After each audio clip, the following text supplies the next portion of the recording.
سورۃ النساء کا موضوع۔ سورۃ النساء ایک مدنی سورت ہے اور اس میں 176 آیات ہیں۔ اس سورت کا نام النساء یعنی عورتیں رکھنے کی وجہ اس میں خواتین کے حقوق اور ان کے معاشرتی مقام کو بڑی وضاحت کے ساتھ بیان کیا جانا ہے۔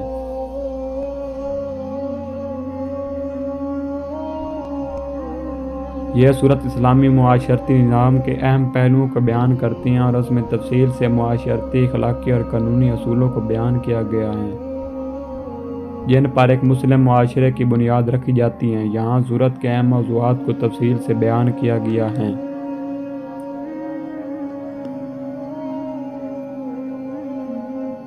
نمبر 1، خواتین کے حقوق اور ذمہ داریاں۔ سورۃ النساء کا ایک بنیادی موضوع خواتین کے حقوق اور ان کی حفاظت ہیں۔ اس میں خواتین کی وراثت کے حقوق، شادی کے اصول اور ان کے ساتھ انصاف کرنے کے احکامات دیے گئے ہیں۔ وراثت کے قوانین۔ سورۃ النساء میں واضح طور پر عورتوں کو وراثت میں حصہ دینے کا حکم دیا گیا ہے۔ اسلامی قانون کے تحت ہر مرد اور عورت کو وراثت میں اس کے حق کے مطابق حصہ دیا جاتا ہے۔ نکاح کے اصول۔ اس صورت میں نکاح کے قوانین بیان کیے گئے ہیں جن میں نکاح کی شرائط اور مہر کا تعین شامل ہے۔ نکاح کا مقصد صرف جنسی تسکین نہیں بلکہ خاندانی نظام کی مضبوطی اور معاشرتی استحکام ہے۔ تعداد ازدواج یعنی ایک سے زیادہ شادیوں کا حکم۔ سورت میں 4 بیویوں تک نکاح کرنے کی اجازت دی گئی ہے، لیکن شرط یہ رکھی گئی ہے کہ انصاف کے ساتھ معاملہ کرنا ضروری ہے ورنہ ایک ہی بیوی پر اکتفا کیا جائے۔ نمبر 2، یتیموں کے حقوق اور ان کی حفاظت۔ یتیموں کی دیکھ بھال اور ان کے حقوق کا تحفظ سورۃ النساء کا اہم موضوع ہے۔ یہ حکم دیا گیا ہے کہ یتیموں کا مال نہ کھایا جائے اور ان کے ساتھ عدل و انصاف کے ساتھ فیصلہ کیا جائے۔ یتیم بچوں کے مال میں خیانت سے بچنے کا حکم دیا گیا اور یہ ہدایت دی گئی کہ جب وہ بالغ ہو جائیں تو ان کا مال انہیں واپس کر دیا جائے۔ یتیم لڑکیوں کی شادی اور ان کے حقوق کو محفوظ رکھنے کے حوالے سے بھی احکامات دیے گئے ہیں۔ نمبر 3، معاشرتی انصاف اور عدل کا قیام۔ سورۃ النساء میں معاشرتی انصاف کو فروغ دینے کی تلقین کی گئی ہے۔ اس میں حکم دیا گیا ہے کہ ہر شخص کے ساتھ عدل کیا جائے، چاہے وہ اپنا ہو یا پرایا۔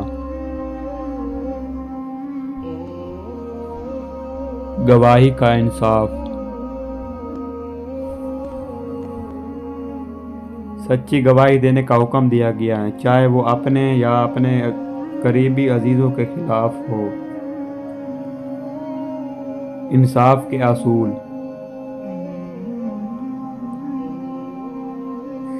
سورت میں بار بار اس بات پر زور دیا گیا ہے کہ اللہ تعالیٰ عدل کرنے والوں کو پسند کرتا ہے اور ظلم سے منع کرتا ہے۔ معاشرتی طبقوں، عورتوں، یتیموں، غلاموں اور کمزور لوگوں کے حقوق کا تحفظ کیا گیا ہے تاکہ معاشرہ عدل اور برابری کے اصولوں پر قائم رہے۔ نمبر 4، خاندانی نظام اور اخلاقیات۔ سورۃ النساء میں خاندان کے استحکام اور افراد کے حقوق و فرائض پر روشنی ڈالی گئی ہے۔ شادی اور طلاق۔ شادی کو ایک مقدس رشتہ قرار دیا گیا ہے اور اسے احترام کے ساتھ نبھانے کا حکم دیا گیا ہے۔ ساتھ ہی طلاق کی شرائط اور اس کے بعد کی ذمہ داریوں کو بھی بیان کیا گیا ہے۔ خاوند اور بیوی کے تعلقات۔ اس صورت میں خاوند اور بیوی کے درمیان عدل و انصاف اور حقوق و فرائض کو واضح کیا گیا ہے۔ نمبر 5، حدود اور قصاص کے احکامات۔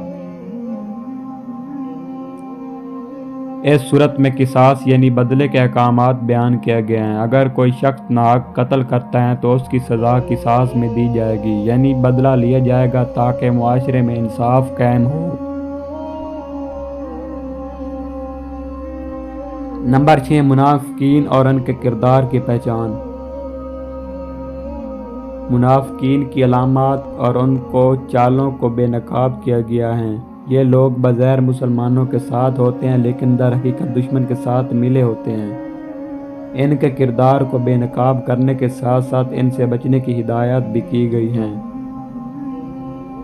نمبر 7 ہے جنگ اور امن کے اصول۔ اس صورت میں جنگ اور امن کے دوران مسلمانوں کو کن اصولوں پر عمل کرنا چاہیے ان کی وضاحت کی گئی ہے۔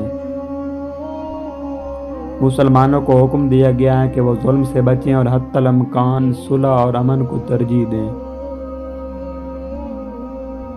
اللہ کی راہ میں جہاد کرنے والوں کی فضیلت بھی بیان کی گئی ہے۔ نمبر 8 ہے عقیدہ اور اطاعت۔ سورۃ النساء میں عقیدہ، توحید اور اللہ اور اس کے رسول کی اطاعت کو بنیادی حیثیت دی گئی ہے۔ اللہ کی اطاعت، اللہ تعالیٰ کے احکامات کی پیروی اور اس کے قوانین پر عمل کرنے کی تاکید کی گئی۔ رسول اللہ صلی اللہ علیہ وآلہ وسلم کی اطاعت، رسول اللہ صلی اللہ علیہ وآلہ وسلم کی سنت کی پیروی اور ان کی رہنمائی کو تسلیم کرنا ضروری قرار دیا گیا ہے۔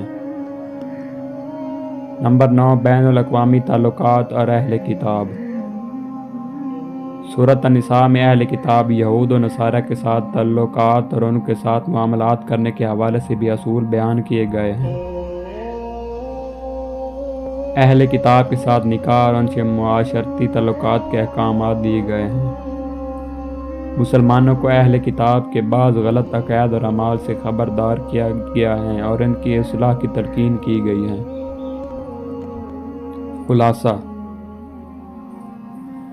سورۃ النساء اسلامی معاشرتی نظام کی بنیادی اخلاقی اور قانونی اصولوں کو بیان کرتی ہے۔ یہ سورت مسلمانوں کو فردی اور اجتماعی زندگی میں انصاف، عدل اور احسان پر مبنی رویہ اپنانے کی ہدایت دیتی ہے۔ اس میں خاص طور پر کمزور طبقوں جیسے خواتین، یتیموں اور مظلوموں کے حقوق کا تحفظ کیا گیا ہے تاکہ ایک مضبوط، منصفانہ اور متوازن معاشرہ قائم کیا جا سکے۔